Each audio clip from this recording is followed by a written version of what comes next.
कल की क्लास में हमने देखा था, यहाँ से हम ये था हमारा एम्फासाइज और सबस्क्रिप्ट, सुपरस्क्रिप्ट, ये सारी चीज़ें आज कल हमने देखी थी। आज हम नया चीज़ स्टार्ट कर रहे हैं। आज हम कर रहे हैं CSS। तो CSS कैसे हम इसके अंदर अप्लाई करते हैं, तो उसके लिए हम एक न्यू फॉर्म लेंगे। ऐड न्यू आइटम किया हमने, और यहाँ पे हमने सबसे पहले एक नया फॉर्म ले लेते हैं। यहाँ पे वेब फॉर्म सेलेक्ट किया हमने। इस वेब फॉर्म का नाम लिख देते हैं हम कुछ भी, HTML क्लास 3।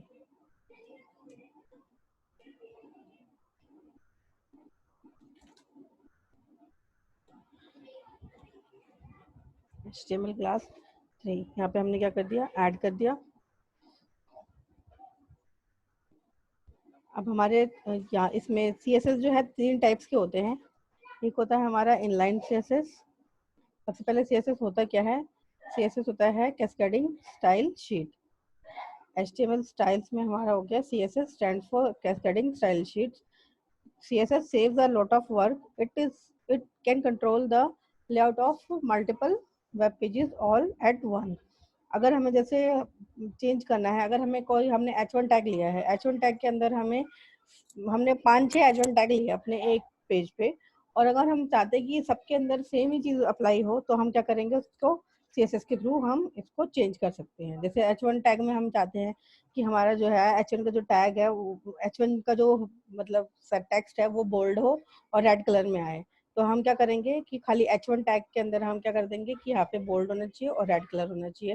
उस हिसाब से हमारे क्या होगा, वो उसी कलर में आएगा हमारा, जितने भी H1 टैग हमने यूज किए होंगे हमारे एक वेब फॉर्म पे जिसमें हम CSS अप्लाई कर रहे हैं।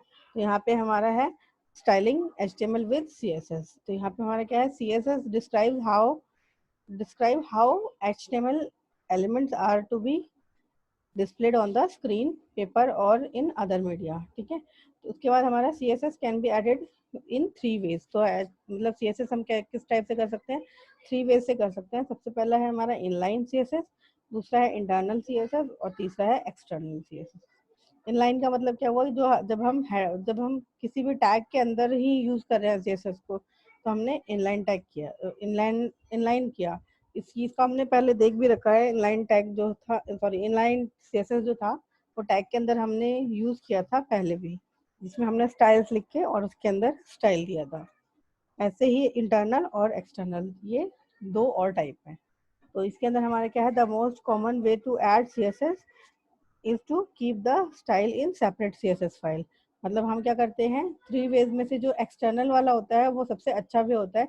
इसके अंदर हम क्या करते हैं कि हम जो अपनी CSS की फाइल है उसको एक सेपरेट CSS फाइल के मतलब कि जैसे बना लेते हैं। एक अलग से स्टाइल शीट ले लेते हैं, CSS की फाइल ले लेते हैं, उसके अंदर हम अपने जितने भी स्टाइल हमें करने हैं उसको उसके अंदर ही लिख देते हैं, और बस खाली उसको वहां से उस वेब पेज से अटैच कर देते हैं। आगे है हमारा however here we will use inline and internal styling। मतलब हम 2 तरह से और कर रहे हैं। ठीक है, आगे हमारा क्या है, इनलाइन CSS। अब हमारा इनलाइन CSS का मतलब क्या हुआ, ये हमने पहले भी यूज किया है। And inline CSS is use to apply a uniquely style to a single HTML element. तो मतलब क्या है, हम एक सिंगल HTML एलिमेंट में अगर हम यूज करना चाहते हैं CSS को, तो उसको क्या बोलेंगे, इनलाइन CSS बोलेंगे। And inline CSS uses the style attribute of an HTML element. तो इसके अंदर हमारा क्या है, इनलाइन जो CSS है वो क्या यूज करता है, हमारा जो एट्रीब्यूट होगा HTML एलिमेंट का वो यूज करेगा। तो हम इसके अंदर यूज करते हैं, जैसे हमने यहाँ पे इससे पहले भी देखा था, अगर हमने यहाँ पे लिया H1 स्टाइल और यहाँ पे हमने कलर ब्लू लिया, तो ये अगर हम यहाँ पे अप्लाई करते हैं, तो हमने यहाँ पे लिया एक H1 टैग। तो इसके अंदर हमने क्या किया, ये जो यहाँ पे हम style equal to colour blue कर रहे हैं, ये क्या है, हमारा एक तरह से इनलाइन CSS है। क्लियर है, तो यहाँ पे हमारा हो गया इनलाइन CSS। अब इसको हम रन करते हैं।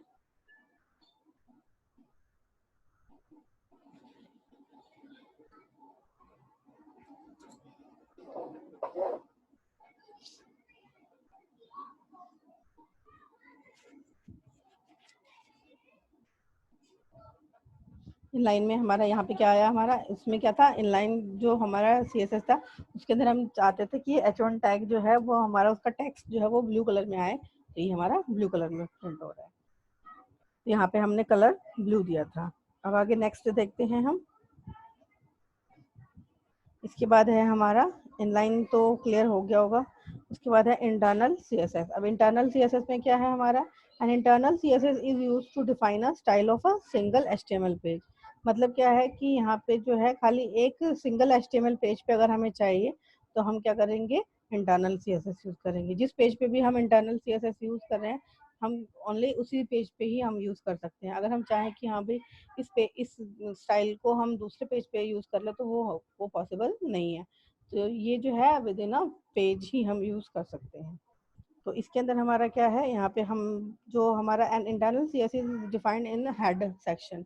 जो हमारा हेड सेक्शन होता है उसी के अंदर हम स्टाइल दे देते हैं। उसके अंदर जो भी हेड टैग है उसके अंदर हमने स्टाइल टैग दे दिया। यहाँ पे हमारा क्या आया, यहाँ पे जैसे हमने यूज किया, यहाँ पे हेड टैग है, इसके अंदर हमने ऐसे करके ये स्टाइल जो यूज किया हमारा स्टाइल टैग, इसके अंदर जो भी ये है ये पूरा का पूरा हमारा क्या है, CSS का पोर्शन है। तो इसको हम यूज करते हैं, हम इसको हेड सेक्शन में ही लिख देंगे यहाँ पे विजुअल स्टूडियो में। तो ये हमने लिखा हेड सेक्शन के अंदर, यहाँ पे टाइटल था हमारा, इसके अंदर अगर हम लिख देते हैं तो हमने यहाँ पे ले लिया। अब अगर हमें H1 में लेना है, अगर हम कोई H1 टैग लेंगे तो हमारा H1 में क्या हो जाएगा, ब्लू कलर हो जाएगा। और अगर हम कोई पैराग्राफ टैग ले रहे हैं तो उसके अंदर हमारा क्या हो जाएगा, कलर रेड हो जाएगा। तो एक बार लेके देखते हैं। कुछ भी लिया हमने यहाँ पे H1 टैग,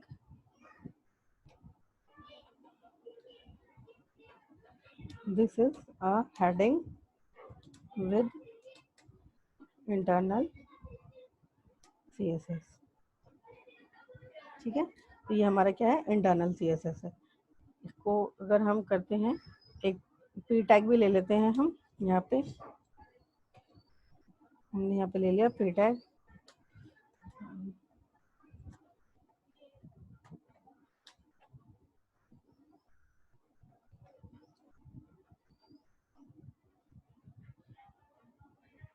ये हमारा हो गया पी टैग। पी टैग के अंदर भी हमने ले लिया दिस इज अ पैराग्राफ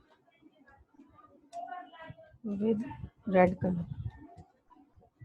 अगर हमने यहाँ पे ये लिया कंट्रोल एस, हम इसको रन करते हैं तो यहाँ पे हमारा क्या होगा, जो पैराग्राफ होगा वो रेड कलर में आएगा और जो हेडिंग थी हमारी वो ब्लू कलर में शो होगी। तो यहाँ पे हमारा है दिस इज ब्लू हेडिंग और इसके बाद this heading with internal CSS। और यहाँ पे ये क्या है, ये पैराग्राफ है हमारा जो रेड कलर में है।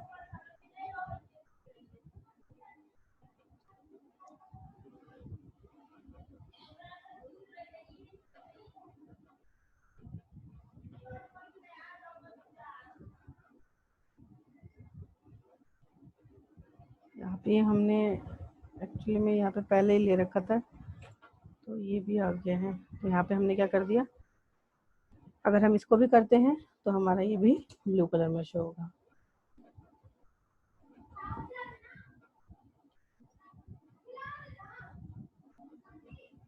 क्लियर है।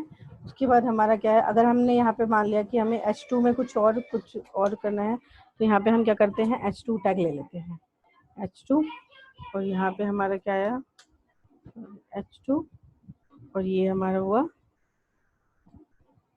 यहाँ पे हमने लिया कलर, कुछ भी ले लेते हैं हम, ग्रीन ले लेते हैं इसको। यहाँ पे हमारा आ गया कलर ग्रीन। उसके बाद अगर हमें इसका फॉन्ट देना है, फॉन्ट फैमिली, तो फॉन्ट फैमिली में हम कुछ ले लेते हैं। यहाँ पे हमारा फॉन्ट फैमिली बहुत सारी है तो इसके अंदर हम देखते हैं, कुछ भी लेते हैं। जैसे हमने ये ले लिया तो हमारा ये आ जाएगा, ये हो गया हमारा। और हम इसको सेव करते हैं और यहाँ पे हम H2 टैग लेते हैं।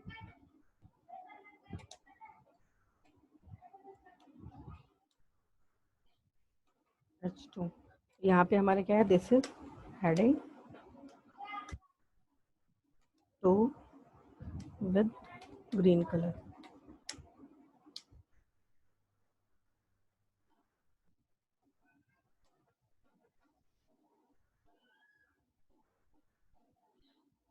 तो ये हमारा ग्रीन कलर में, ये हमारा पीछे का जो बैकग्राउंड कलर है वो चेंज है, इस वजह से ये यहाँ पे ऐसे शो हो रहा है। तो यहाँ पे हमारा बैकग्राउंड कलर पाउडर ब्लू था और ये हमारा क्या हुआ, हमने ग्रीन कलर कर दिया। तो यहाँ पे हमारा ग्रीन कलर में, सॉरी ये ग्रे ही है, यहाँ पे ये ग्रे ही है, तो इस वजह से ये ग्रे आ गया। तो ये क्लियर हुआ। अब उसके बाद अगर हम जहाँ पे भी जितने भी हम H1 टैग लेंगे या फिर हम जितने भी पैराग्राफ टैग लेंगे, पैराग्राफ में सब में क्या सा कलर आएगा, हमारा रेड कलर आएगा। अगर हम 2-3 लेके देखते हैं, मान लिया हम इसके बात कर रहे हैं, तो अगर हमें पैराग्राफ लिया तो ये पैराग्राफ टैग कैसा होगा, हर बार जो है ये पैराग्राफ टैग रेड कलर में ही हमें डिस्प्ले होगा। ये है हमारा इंटरनल CSS।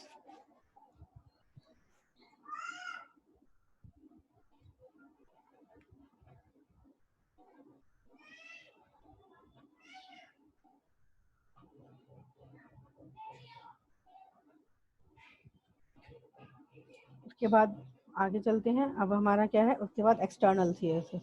ये था इंटरनल CSS, अब हमारा है एक्सटर्नल CSS। अब एक्सटर्नल CSS में हमारा क्या है, एक्सटर्नल CSS का मतलब क्या हुआ कि हम एक अलग से CSS की फाइल बनाएंगे और उसके अंदर अपने जितने भी स्टाइल्स हैं उनको वहाँ पे पेस्ट करेंगे, जो भी हमें स्टाइल्स चाहिए, और उसको हम खाली लिंक कर देंगे जिस पेज पे हमें वो स्टाइल चाहिए।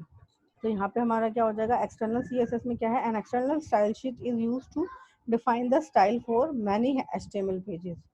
मतलब बहुत सारे पेजेस के अंदर अगर हमें चेंज करने हैं तो हम क्या करेंगे, स्टाइल शीट यानी कि CSS, एक्सटर्नल CSS को यूज करेंगे। With N external style sheet you can change a look of an entire website by changing one file. To use an external style sheet, add a link to in link to it in the head section. और यहाँ पे इसको हम किस में लेंगे, head section के अंदर ही, जैसे हमने इंटरनल वाला लिया था वैसे ही हम एक्सटर्नल वाला लेंगे। सिंपली करके देखते हैं हम यहाँ पे। तो यहाँ पे हमने एक, सबसे पहले हम लेंगे विजुअल स्टूडियो में, हम एक नई स्टाइल शीट ऐड करेंगे। इसके लिए हम ऐड न्यू आइटम करेंगे। यहाँ पे हमारी स्टाइल शीट के नाम से एक फाइल होती है, यहाँ पे हमने इसको सेलेक्ट कर लिया और यहाँ पे ऐड कर दिया। यहाँ पे हमारा ये सेक्शन आया, बॉडी सेक्शन। तो हमें अगर यही चीज़ चाहिए तो हम स्टाइल शीट के अकॉर्डिंग हम इसको चेंज कर लेंगे। तो हमने यहाँ से इसको लिया और यहाँ पे हमारा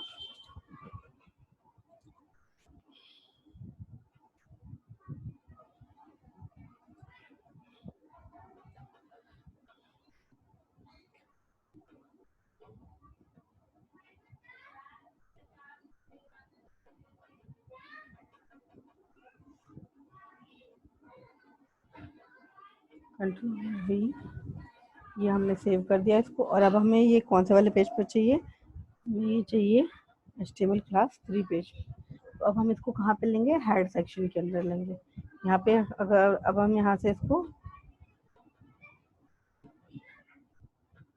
हम कमेंट कर देते हैं और हम इसके अंदर लेते हैं, यहाँ पे इसको लिंक करेंगे। तो यहाँ पे हमारा क्या आ जाएगा, लिंक रिलेटिव। उसके बाद हमारा आ गया इक्वल टू, हमें यहाँ पे क्या है, क्या चीज़ है, ये स्टाइल शीट है। तो हमने ये स्टाइल शीट को ले लिया और इसके बाद है हमारा इसका रेफरेंस क्या है, तो यहाँ पे href इक्वल टू, यहाँ पे आ गया हमारा URL। तो यहाँ से हम स्टाइल शीट डॉट CSS को चूज़ कर लेंगे। हमने चूज़ कर लिया, बस ये हमारा लिंक क्रिएट हो गया।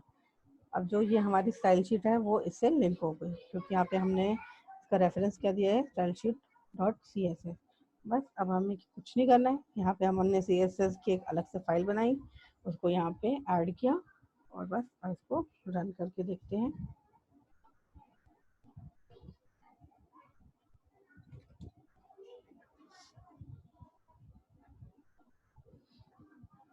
तो यहाँ पे हमारा हेडिंग 2 में कुछ भी नहीं था, तो इसलिए हेडिंग 2 कैसे आ रही है, ब्लैक कलर में आ रही है, उसमें कोई भी हमारी स्टाइल नहीं लगी हुई है, और हमारे पैराग्राफ में और इसमें लगी थी, तो इसलिए इसके अंदर ये डिस्प्ले हो गया।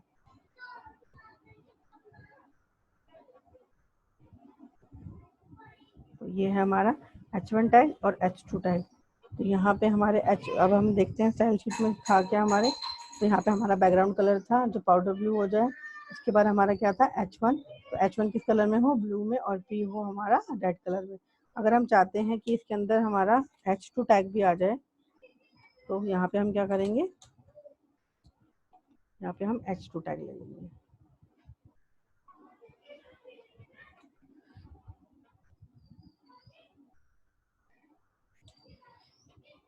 यहाँ पे हम लेंगे कलर,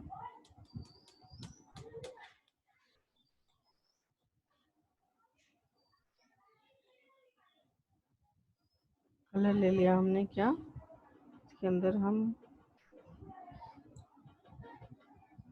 और कलर लेते हैं, येलो ले लेते हैं अगर हम। तो यहाँ पे हमारा येलो कलर आ गया। तो हम सेव करेंगे और अगेन रन।